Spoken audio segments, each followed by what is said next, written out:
Hey everybody, thanks for joining me for this follow-up video on the topic of the 7 hermetic lots.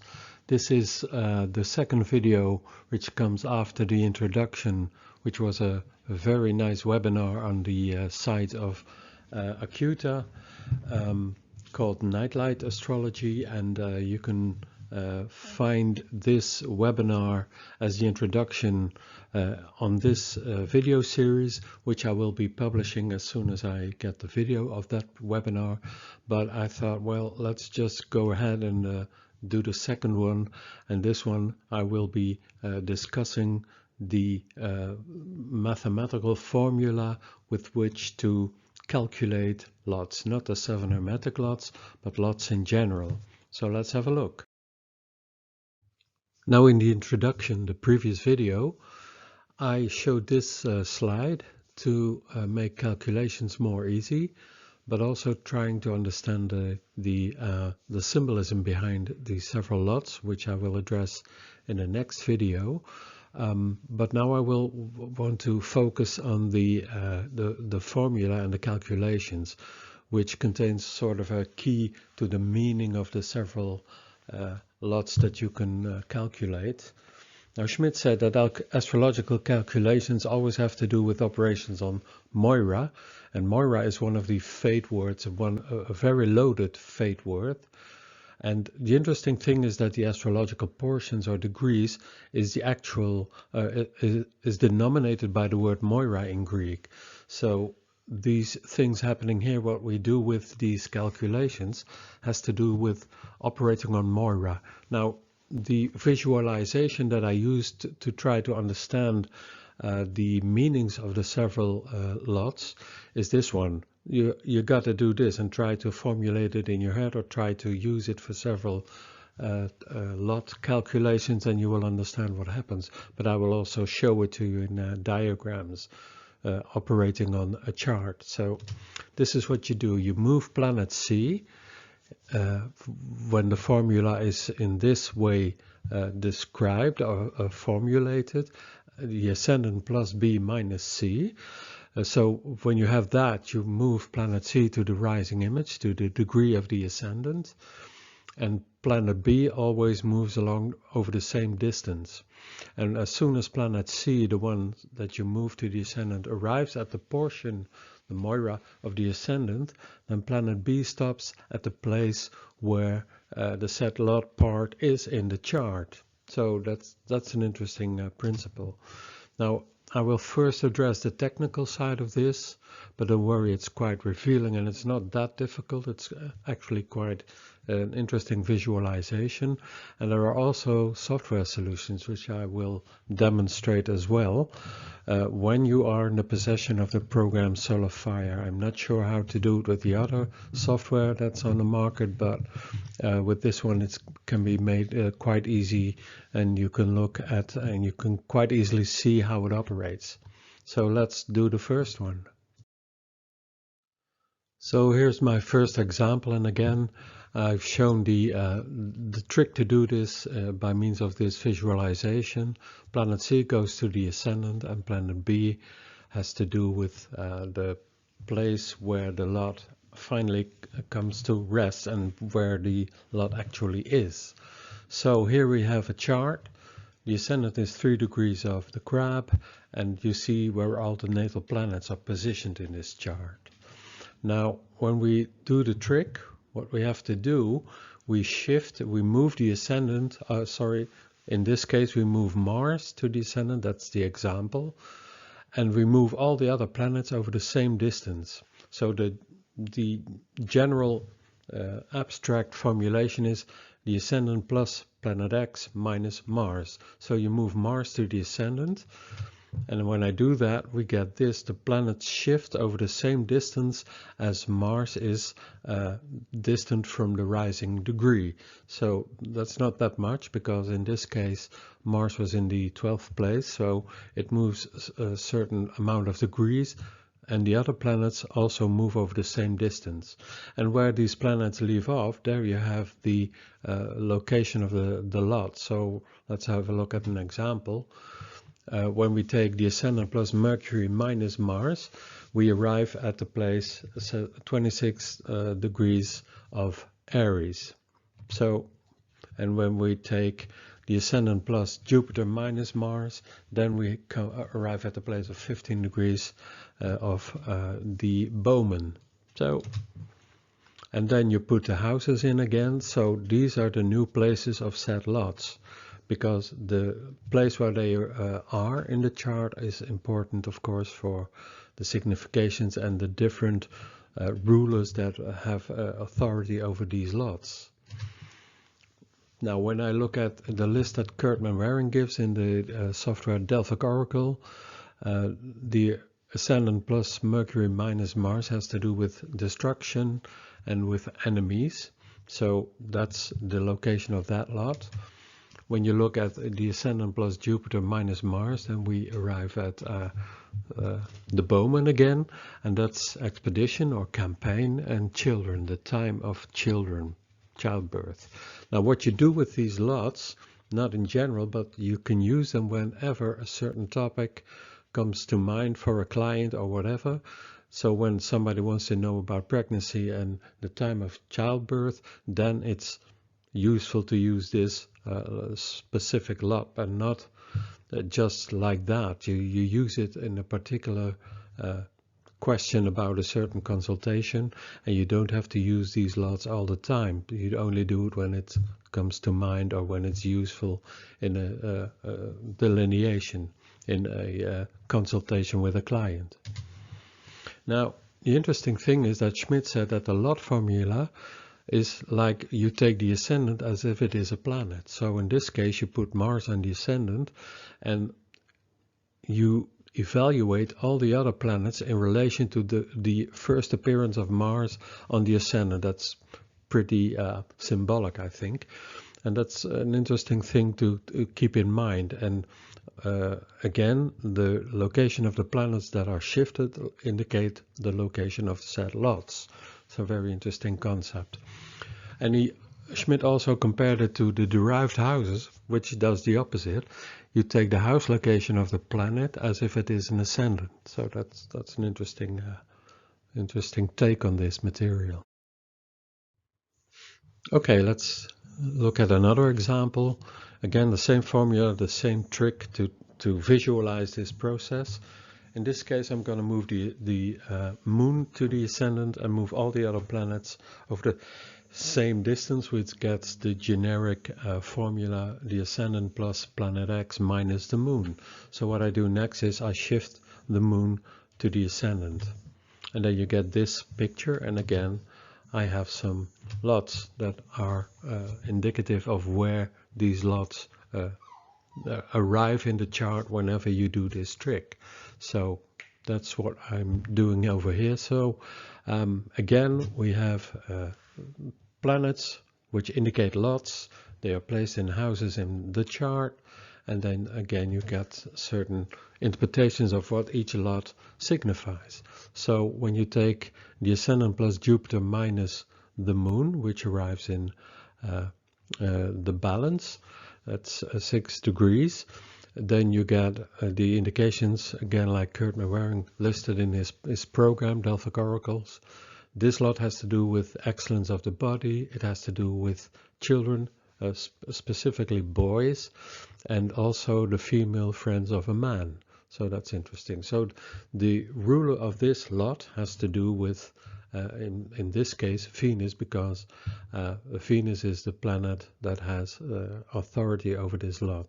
So you can delineate the female friends of this man, and the birth of boys, and how he interacts or she interacts with boys. You can delineate by means of the planet Venus, because this lot is in Libra. And this one has to do with the marriage of women. So in a male chart, this does not have any significance. You can only use this lot for the charts of women. Again, interesting. As I said in my introduction, why would you take the ascendant as the important starting point for calculating lots? Well, it's the place where things first appear. So that's also sort of a symbolic meaning and a very interesting one.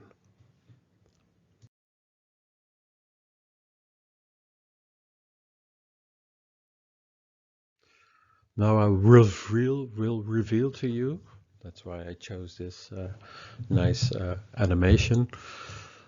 In Solify you have a very interesting manner in which to visualize all this, and also to get a clear view of where the planets exactly are going to be in the chart whenever you move one planet to the ascendant and you shift all the planets in the chart over the same distance. So you do this, you go to chart options and you choose the multi-wheel superimposition, which brings you this menu, and there you have to choose the options as I've shown here. Choose by exact position, choose as base point your ascendant, and the superimposition point, in this case as an example, is Mercury, but you have to do this for all the planets. Whichever ones you want to use, you can do it with the outer planets as well, or you can do it simply with the 7 traditional planets. But so this is the menu that you have to set up, and then you have to calculate the charts you want to investigate a second time. So then you have to, you can choose B wheel and bi wheel and place the other, place both charts around each other, and then you're done. This is everything you got to do in Solify software, and then you get this. So when you've done that, all the options installed as I just showed you in the previous slide, then this is actually what I did with the planet Mars. I put Mars on the ascendant, and all the other planets were moved along the same distance as there is between Mars in the chart and Mars when moved to the ascendant.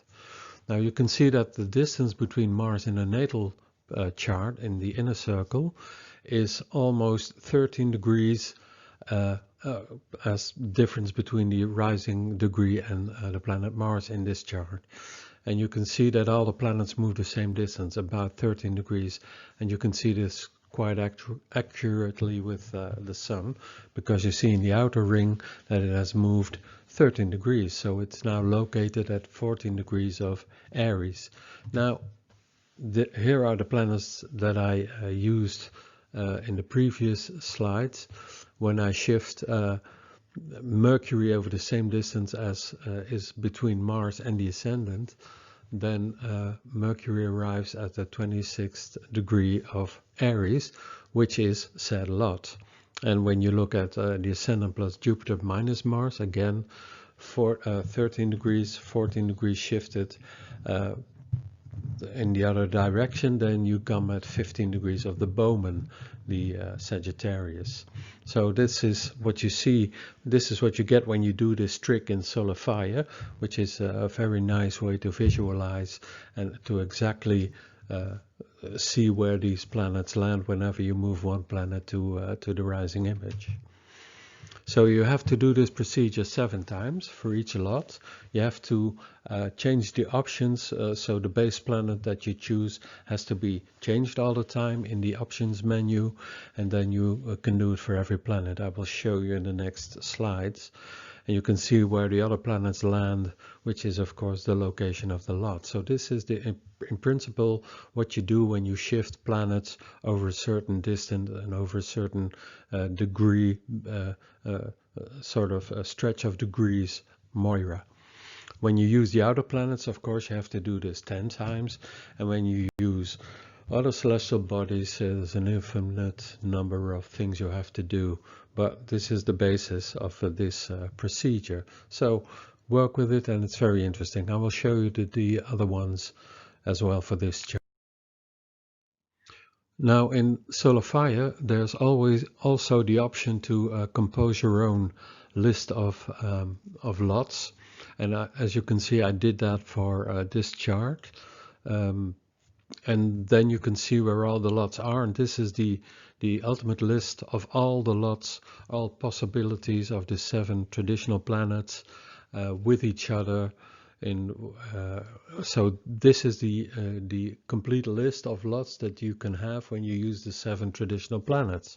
So I've highlighted the ones that have Mars as planet C, which is the planet that is moved to the ascendant. So you can check that out. You can see the locations of these planets, and you do that, and you have 6 locations of the traditional planets because you're using Mars, the 7th planet, as the one as a referral point. So there you have it. This is what's shown in this list, so you can check it out and you can have a very accurate calculation of where these lots are. There's also such a list in the free software Planet Dance, the free software produced by a Dutch astrologer, Jean Kremers. You can find it at this location. You can also type the word Planet Dance in your browser, and there's an English version available. What you see here is the Dutch version, and you see also that I use the outer planets as well, and that's an interesting feature simply because you can start to think about what it means when you use certain planets in this formula, and the trick is to understand what the symbolism of each lot actually is, and that's something I will address in the next video. But this is the principle behind it. So these are the things that you can do with this interesting calculation, and it's also a way to understand what you actually are doing when you use these formulas for your calculation of planets, for the calculation of lots. So in the next series of slides I will show you all the traditional planets move to the ascendant, so you get the picture of how this works, and it's actually a very nice feature of Solar Fire, and I think other software will do it as well, but this is the only one that I know of. So after that I will address the symbolism in the next video, because that's a very important clue to understand what you can do with these lots, but also a way to think about what you would use that lot for. And to know that, you have to know what's the secret behind the symbolism of this formula. So I will address that in the next video. So let's get on to the next slide. So again, a visualization of the trick. What I've done here is that I've moved Venus to the ascendant, and now all the planets have shifted their position. And you see where they land in the natal houses of this chart, and this is what you see when you use the Solar Fire trick that I showed you. The inner ring is the natal chart, and the outer ring shows the location of the planets, which is the location of the Venus lots as per this calculation, ascendant plus B minus C. So you can then, when you have it, and when you did the work on trying to formulate these lots in the formula, and so that you can calculate all of them, then you can also check out the exact position. But here you actually see the exact position. You see where Saturn is. Saturn is at the 8th degree of Pisces, the fishes. So that's the ascendant plus Saturn minus Venus, and that's the location of that lot. Whatever that lot means, we're not quite sure yet, because we still have to enumerate all the possible meanings of that lot. So it could be anything, but it has to do with Venus as determined by Saturn. Okay, next slide. Okay, next one. Now I'm placing Jupiter on the ascendant, and again I have shifted all the other planets over the same distance as Jupiter has in the natal chart with respect to the rising degree. And then we get this. These are the houses where they are placed, and this is what you get when you use the Solar Fire trick. So you can see where all the planets are left when you shift Jupiter to the rising degree. And again, these are the lots of Jupiter with respect to the other planets. So you put Jupiter on the ascendant, the place where things first appear, and then you get the relations of the other planets with the set point, and that has to do with how you can interpret or give a name to this particular lot, what it means in the chart. Okay, now I'm going to shift Saturn to the rising degree at 3 degrees of the crab, and then you see again where all the other planets land. So again in what houses they are, and here you see the trick done with the solar fire computation. The inner ring as the natal chart, the outer ring is again the location of the lots as per the calculation, the ascendant plus B minus C, and C is of course Saturn. So how are the planets related to Saturn on a worldly level? Because that's the level what we're talking about. It's on Earth here, and that's where these lots have their meaning and their signification. So I think you get a picture now. Now I've done it with the Sun, and the other planets move to these houses and these positions in the zodiac, and then I use the solar fire calculation again, and then I see where all the planets in the outer ring are, which indicate where the lot is. And the interesting thing is when you look at the moon, you see where the lot of fortune is, because that's the exact calculation for the lot of fortune. That's the ascendant plus the moon minus the sun. So you can see it here pretty clearly exemplified. So, and the last one, I use Mercury. I put Mercury on the rising image, on the rising degree, and then I see where all the other planets are left. So this leads to these positions, and that's where the lots are. So I think you get a picture.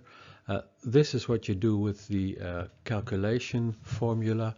When you use the formulation ascendant plus B minus C, then you have a very clear picture of how this functions and how this works, and actually then you have also a certain clue to how you can use this formula to understand where these lots are. And when you have solar fire, you can use this trick and you can really clearly see where they land in a natal chart. So good luck with that, and try to use it. And when you got other software which makes this possible, please let me know, because I would like to publish it for that software so everybody can use this very simple trick, and it's very illustrative of how you can see where the lots land in your chart. So thank you for listening to this video and looking at it, and I hope to see you in the next one, where I will go into the symbolism of the lots and the calculations of them, so you can use them on your own, in your own practice, and you can try to understand how you can compose a certain lot meaning for yourself when you know the symbolism behind it. So hope to see you there, and please click on the thumbs up if you like this video, and please tell this to everybody you think who's interested in this traditional astrology, and especially the lot, because I think it will be very helpful in understanding what the lots are actually about. So hope to see you next time, and stay safe.